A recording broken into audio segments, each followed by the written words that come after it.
Friends, Swami Vivekananda ji के बारे में हम सभी जानते हैं कि स्वामी विवेकानंद जी की मेमोरी कितनी स्ट्रॉन्ग थी, कितनी फास्ट थी। उनका माइंड इतना शार्प था कि एक किताब को वो अगर एक बार पढ़ ले तो उसको दोबारा भूलते नहीं थे। तो फ्रेंड्स, स्वामी विवेकानंद जी का माइंड इतना शार्प कैसे था, उनकी मेमोरी इतनी स्ट्रॉन्ग कैसे थी? क्या हमारी मेमोरी भी उनकी तरह हो सकती है? बिल्कुल दोस्तों, हम भी अगर एक किताब को एक बार पढ़ लें तो वो हमें दोबारा हम उसको भूलेंगे नहीं। तो ऐसा करने के लिए हमें पहले करना क्या होगा दोस्तों, ये जानना होगा कि स्वामी विवेकानंद जी ऐसा करने के लिए क्या करते थे और उन्हीं के रास्ते पर चलकर हम भी अपने माइंड को इतना शार्प कर सकते हैं कि हम जो जिस चीज़ को एक बार पढ़ेंगे वो दोबारा उसे हम भूलेंगे नहीं। तो दोस्तों, सबसे पहले मैं आपको स्वामी विवेकानंद जी के बारे में एक किस्सा बताता हूँ कि स्वामी विवेकानंद जी जब विदेश भ्रमण पे थे तो स्वामी विवेकानंद जी रास्ते में जहाँ पर भी रुकते थे वो वहाँ पर लाइब्रेरी से बुक को इशू कराते थे और उसको पढ़ते थे और फिर रिटर्न कर देते थे। तो दोस्तों, एक बार स्वामी विवेकानंद जी एक स्थान पर रुकते हैं और वहाँ पर लाइब्रेरी से बुक इशू कराते हैं और उस लाइब्रेरी की बुक को देखकर जब स्वामी विवेकानंद जी उसकी सभी बुक्स को देखते हैं तो वो देखते हैं वहाँ पर बहुत अच्छी अच्छी बुक्स थी। तो स्वामी विवेकानंद जी चाहते थे कि मैं कुछ दिन यहाँ पर रुकूं और यहाँ पर कुछ किताबों को यहाँ से इशू कराकर उनको पढूं। तो स्वामी विवेकानंद जी वहाँ पर रुकते हैं और वहाँ से प्रतिदिन स्वामी विवेकानंद जी शाम को एक बुक इशू कराते हैं और सुबह ही उसे जमा करा देते हैं। 3-4 दिन जब ऐसे ही चलता रहा तो जो उस लाइब्रेरी का लाइब्रेरियन था वो इस चीज़ से परेशान हो जाता है और एक दिन वो स्वामी विवेकानंद जी को कहता है कि आप प्रतिदिन एक बुक इशू कराते हो और रोज़ सुबह उसको लौटा देते हो। अगर आपको किताबें देखने का इतना ही शौक है तो मैं आपको सभी किताबें एक साथ दिखा देता हूँ। तो स्वामी विवेकानंद जी कहते हैं कि मुझे किताबें देखने का शौक नहीं है, मैं उनको पढ़ता हूँ और वो भी गहन अध्ययन के साथ पढ़ता हूँ।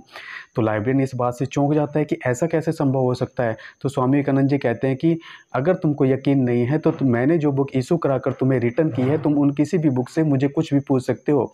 तो जब लाइब्रेरियन एक बुक उठाता है और उसमें जो कंटेंट दिया होता है उसके बारे में स्वामी विवेकानंद जी से पूछते हैं तो स्वामी विवेकानंद जी बिल्कुल सही सही जवाब देते हैं और उसके बारे में सब कुछ बता देते हैं। तो लाइब्रेरियन ये देखकर आश्चर्यचकित रह जाता है कि ये कैसे पॉसिबल है। तो दोस्तों, ये बिल्कुल पॉसिबल था, स्वामी विवेकानंद जी के लिए संभव था और वो इसको करते कैसे थे। तो फ्रेंड्स, स्वामी विवेकानंद जी के बारे में जब हमने पढ़ा तो स्वामी विवेकानंद जी के बारे में पता चला कि उन्होंने अपने माइंड को सबसे पहले एकाग्रत किया। एकाग्रत करने के लिए स्वामी विवेकानंद जी क्या करते थे, मेडिटेशन करते थे, ध्यान लगाते थे। ध्यान लगाने से क्या होता है कि ध्यान एक जगह केंद्रित होता है, इधर-उधर भटकता नहीं है। जब आपका माइंड पढ़ते हुए इधर-उधर नहीं भटकेगा, एक जगह केंद्रित रहेगा तो आपको याद करने की क्षमता बढ़ेगी, आपकी स्मरण शक्ति बढ़ेगी और वो चीज़ें आपको जल्दी याद हो जाएगी। दूसरा, स्वामी विवेकानंद जी ने कहा है, स्वामी विवेकानंद जी ने खुद कहा है कि अगर आप किसी भी चीज़ को याद करना चाहते हो तो आपको एक अपनी स्पीड बनानी पड़ेगी। स्पीड कैसे होनी चाहिए दोस्तों? देखो, स्पीड क्या होता है कि अगर आप किसी किताब को बहुत धीरे-धीरे पढ़ते हो तो उससे क्या होगा कि आपका माइंड स्लो हो जाएगा और थोड़ी देर में आपको नींद आने लगेगी, आपको सुस्ती आने लगेगी। और अगर आप बहुत ज़्यादा फास्ट पढ़ रहे हो तो उससे क्या होगा कि आप उस चीज़ को पढ़ तो रहे हो पर वो आपको पूरी तरह से समझ नहीं आ रही होगी, सिर्फ़ आप उसको पढ़ते जा रहे हो। तो स्वामी विवेकानंद जी ने कहा कि एक ऐसी स्पीड बहुत ज़रूरी है, जिस स्पीड पर आप एक ही स्पीड पर कंटिन्यू एक स्पीड पर उस किताब को पढ़ते जाओ, समझते भी रहो और आपको याद भी होती रहे। तो दोस्तों, जब इस स्पीड के बारे में जाना गया तो यहाँ पर ये बात है, ये पॉइंट्स फैक्ट्स सामने आते हैं कि लगभग 100 words per minute to 200 words per minute, 100 words per minute से 200 वर्ड पर मिनट के बीच में अगर आपकी स्पीड है तो ये स्पीड बहुत अच्छी होती है, जिससे कि आप किसी चीज़ को समझते भी और पढ़ते भी और बहुत जल्दी से आप किसी किताब को कंप्लीट कर सकते हो। तो दोस्तों, लेकिन ये स्पीड आपकी एकदम से नहीं बन पाएगी। इसके लिए आपको क्या करना होगा कि धीरे-धीरे अपनी स्पीड को बढ़ाना पड़ेगा, जिससे कि समझ के साथ आप याद भी करते जाओ, जिससे आपको नींद और सुस्ती ना आए और आप उन चीज़ों को समझते भी रहो, पढ़ते भी रहो और याद करते भी रहो। तो दोस्तों, यही 2 चीज़ें हमें अपनी ज़िंदगी में लानी है। एक तो मेडिटेशन, अपने ध्यान को केंद्रित करना है। दूसरा, एक अपनी रीडिंग स्पीड को बढ़ाना है, अपनी रीडिंग स्किल को इम्प्रूव करना है, जिससे कि हमें याद करने की हमारी क्षमता बढ़े। दूसरा, स्वामी विवेकानंद जी कहते हैं कि मैंने आज तक कभी भी अपने दिमाग को ये नहीं कहा कि मुझे याद नहीं रहता। स्वामी विवेकानंद जी ये कहते थे कि मैं हमेशा अपने दिमाग को ये कहता हूँ कि जो मैं एक बार पढ़ता हूँ वो सब मुझे याद हो जाता है।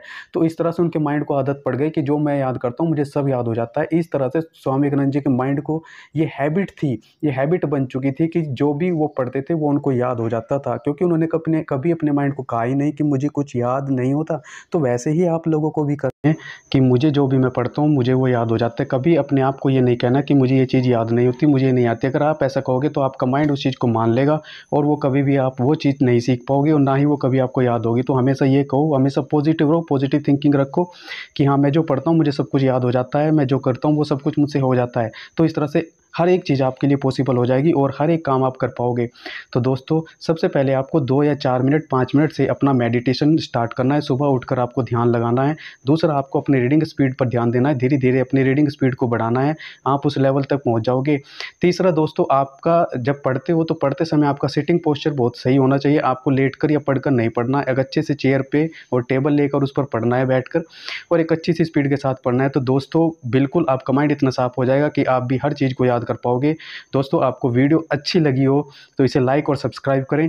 एंड दोस्तों, आपकी रीडिंग स्किल्स के लिए और आपकी लर्निंग स्किल्स के लिए बेस्ट ऑफ लक। आप अपनी स्किल्स को एक दिन ज़रूर इम्प्रूव कर लेंगे। सो वीडियो देखने के लिए थैंक यू वेरी मच।